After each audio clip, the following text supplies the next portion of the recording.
We got into wolves 11 years ago for the filming and photography purposes, and this is Casey's gig. This is what he's always wanted to do. We've done a little bit of movie work, a few documentaries, but basically I don't pursue Hollywood. We're now more into the educational aspect. The facility, we offer different levels of programs to the public. For one, the general visit teaches people all about wolves. People can come in for admission fees and take part in a 25-minute interpretive program. So they're learning about the adaptation of wolves, they're learning about the conservation of the wolf, they're learning all the facts and things that they would ever want to know about a wolf and the purpose that they play for us in our forest. Our goal is to try to spread our mission as far as possible, and teaching the young is the key. Caribou, sure. Moose. Canada's supposed to have the second highest wolf population left in the world, second to Russia. But the density in the Central Rockies is among the lowest in the world. And only 5% of them are dying of natural causes. 95% is human impact. We all know the talk and what we want to talk about. Basically, we don't get too scientific, but we just try to tell people how the wolf works in the environment as a whole. And we use Yellowstone and Banff National Parks as examples. The whole facility is based on conservation. We're taking other people's facts and knowledge and getting it out into the public. A lot of times it's very hard to get information from the government, and a lot of people don't understand the role that the wolf plays and the need that it is in our forests. They are doing more for advocacy and getting the information out there than anywhere else around the country. When they were puppies, like we've had all of them since they were 5 or 6 weeks old, but Wiley we got when he was 9 days old. So who else is he going to follow? Us, right? He's 9 days old. But the other ones, Tuck and Maya, for instance, got them at 6 weeks. It took 3 months before they really felt comfortable around us. It took a long time for them to learn to trust us. Wolves are very shy and elusive and very submissive animals. They're not aggressive like people think. They're the exact opposite. And so that was the hardest part about walking with them, is they just had to trust us. I had to gain their trust. Once I had that, it was easy. Where wolves, we are part of the pack, and so there's social bonding. And I think that's part of it.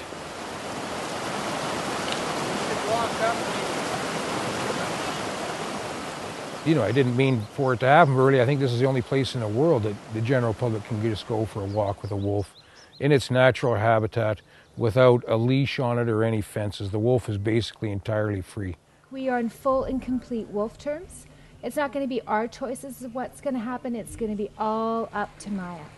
So first and foremost, we're not going to her. She's coming to us.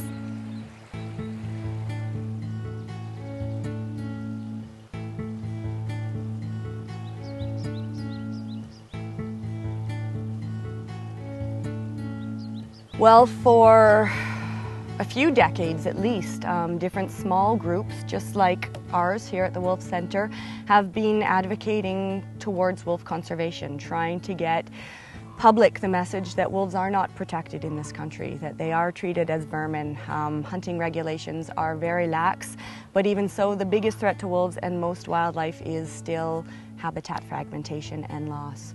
So the goal of the coalition really is to get all of those different small organizations working together, not only wolf conservation groups, but any conservation-oriented group, as well as hunters, trappers, ranchers, recreationists, First Nations, scientists, activists.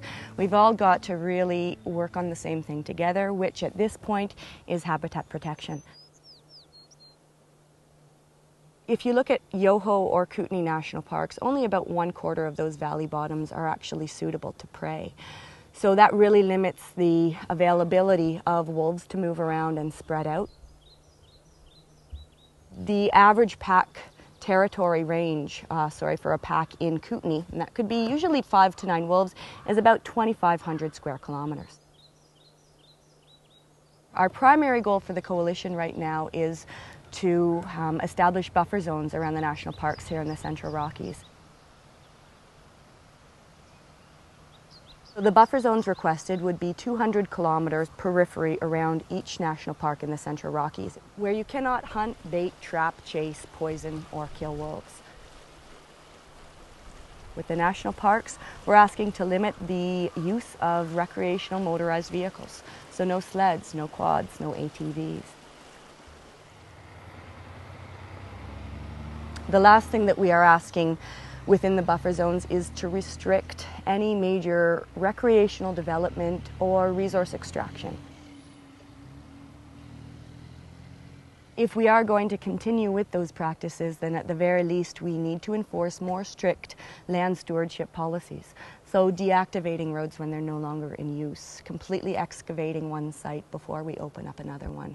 There certainly are better ways that we can be responsible towards the land that we are sharing with the wildlife in the national parks and around them.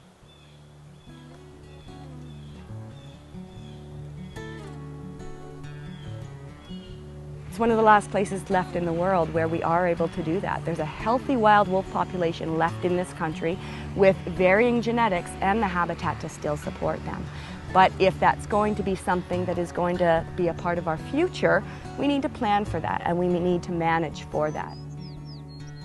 We're either going to be the most vilified in history as having wasted what has taken nature millennia to perfect in top predators, or having finally come to our senses to set the land aside so that we can coexist.